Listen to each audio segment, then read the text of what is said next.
As above, so below. As within, so without. As the universe, so the soul. Hello and welcome to My Aesthetic is Witchy. So today we are talking about the Magician Tarot card. Now the Magician Tarot card is the second or first card in the Major Arcana. The reason why it could be both is that it has the number 1. And we know from the previous video that the Fool has the number 0. So the Fool can be at the beginning or anywhere else along the sequence of the tarot. However, at least with the Magician, traditionally we know that it has a full number, the first full number, first full being that is represented by the number 1. And at this time, we are still in Gemini season. In fact, it is currently a new moon in Gemini, which means both sun and moon are in the sign of Gemini, which is perfect for the duality represented in this sign. Now, the Magician. What is the Magician? Who is the Magician? So the Magician has gone through many different incarnations, versions throughout its history. It is sometimes represented as a tradesperson. In the Renaissance, it was known as il bagato. This is a person who has a trade, who has skills.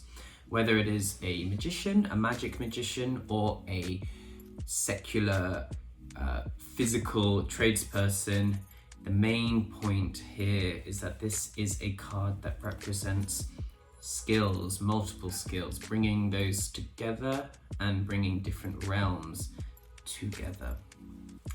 So in terms of spiritual journeys, the Magician represents the point at the beginning of a very important journey. If you look at the Magician has, not always, but very often, a just somewhat like this. One hand up and one hand down. So one hand pointing to the heavens or receiving from the heavens, and one hand pointing to the earth or giving to the earth.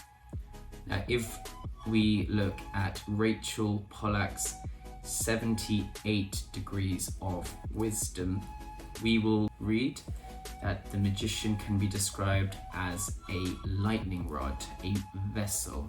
The Magician is somewhat of a catalytic figure, a catalyst being an object, or in this case a person, who transmits and allows for change by being a medium. The word medium literally just means a being between things.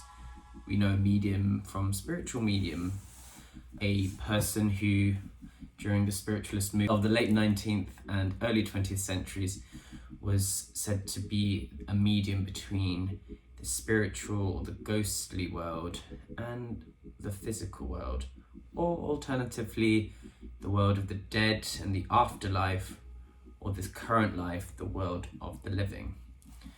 Now, many people may not know, but media is actually plural of medium in Latin.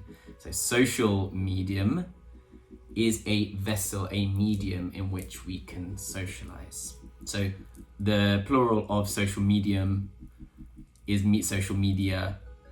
Social media is already a plural. So when people say social medias, they are pluralizing a plural, which I find amusing. But anyway, so what is the Magician a medium for? So as we've already said, the Magician is receiving from the heavens and is pointing to the earth. The Magician is acting almost like a bridge between the spiritual invisible world above and the physical visible world in front of us. The Magician represents manifesting our desires, our wishes, our dreams, our magic, our spells. And in Rachel Pollack's book, 78 Degrees of Wisdom, the magician is compared somewhat to a priest, especially a Catholic priest. For those of us who are from a Catholic background, we will know that the priest is described as the vessel from which the Holy Spirit is drawn down and enters our world. It does this through the Mass, through communion, the Eucharist. The magician is similar. They are bringing down a spirit, or whatever you would like to call it, something from an invisible world, maybe above us, and making it turn into physical reality. So this is why the magician can be a very good representation of our spiritual journey, at least the beginning. However, there is an interesting difference between a Catholic priest or a religious priest, a priest belonging to a organized religious order, and a magician, as we can sometimes see in the tarot.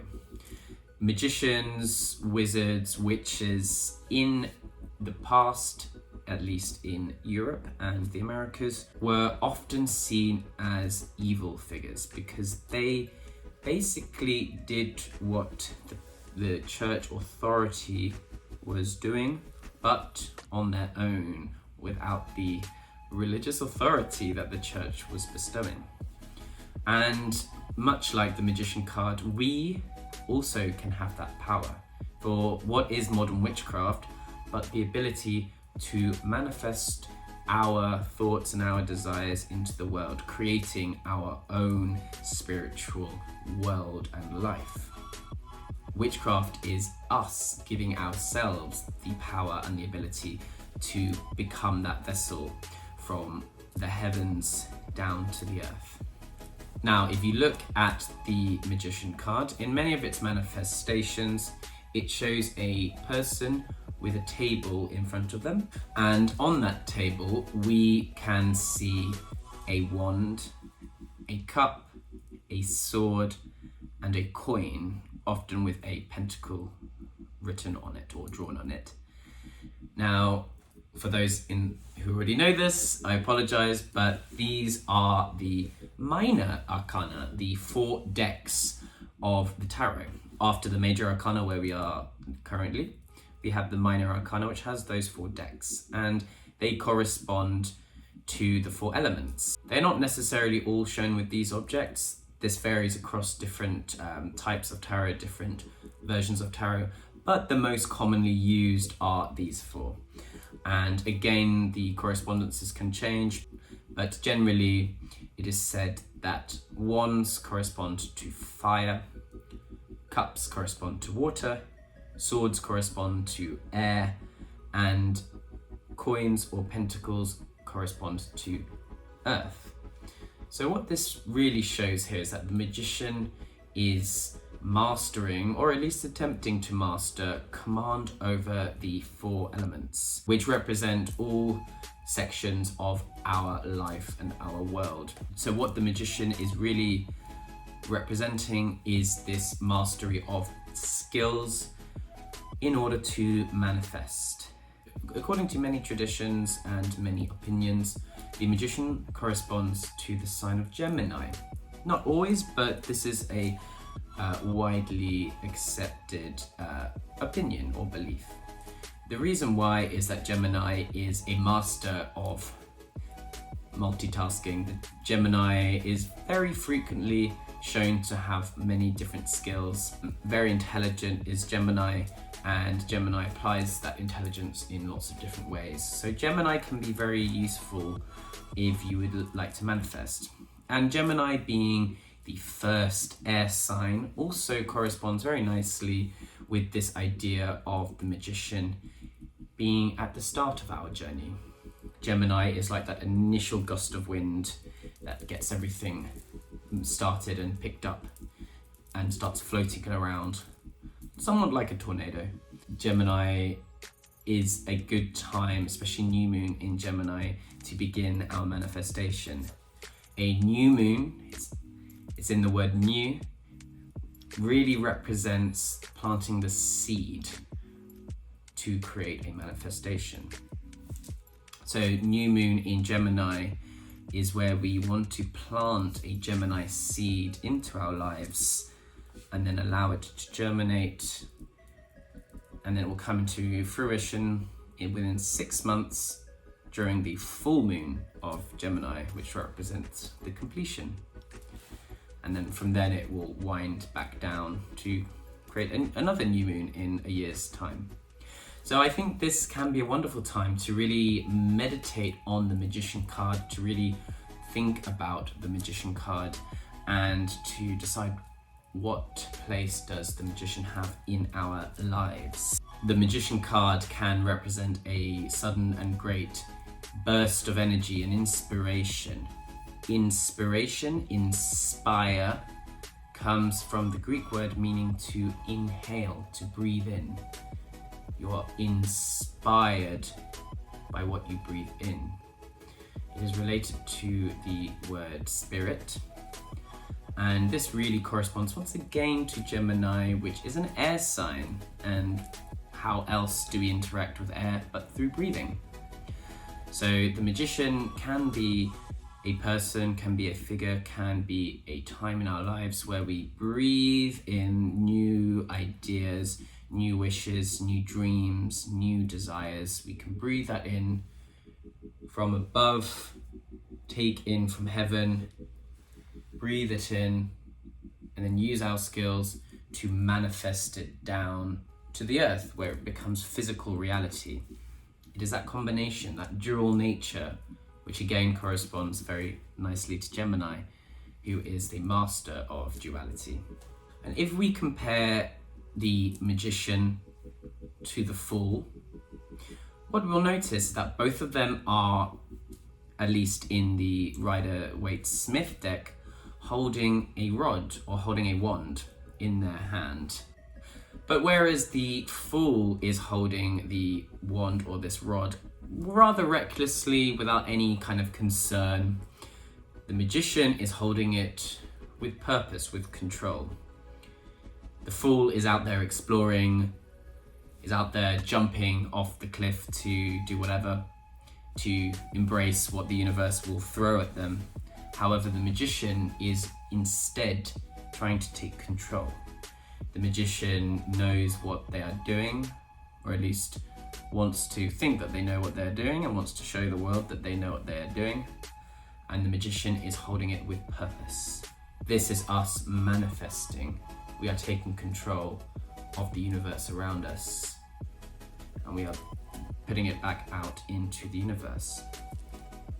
Going back again, once again, to 78 Degrees of Wisdom, Rachel Pollack in the book compares the Magician to a shaman, and much like the witches, the magicians in our history, the shaman is not necessarily condoned by organized religion, because the shaman is able to take that ability to be a conduit between heaven and earth themselves. So now I will leave you to have some time to consider, to ponder the Magician card, and what does the Magician card really represent in your life? Do you feel this sudden surge of inspiration? If so, how are you going to be a conduit, a medium for that inspiration? What skills do you have? What can you do to make your thoughts, your dreams become physical reality? And what does that represent in your spiritual journey? You may not have a spiritual journey, and that's fine. It may just be something simple. It may be something very physical, very non-spiritual. But how can you apply the energy of the Magician? This is a good time to do it with our new moon in Gemini, our seed that we are planting in our life. As we think about the Magician, let us remember the words, as above, so below, as within, so without.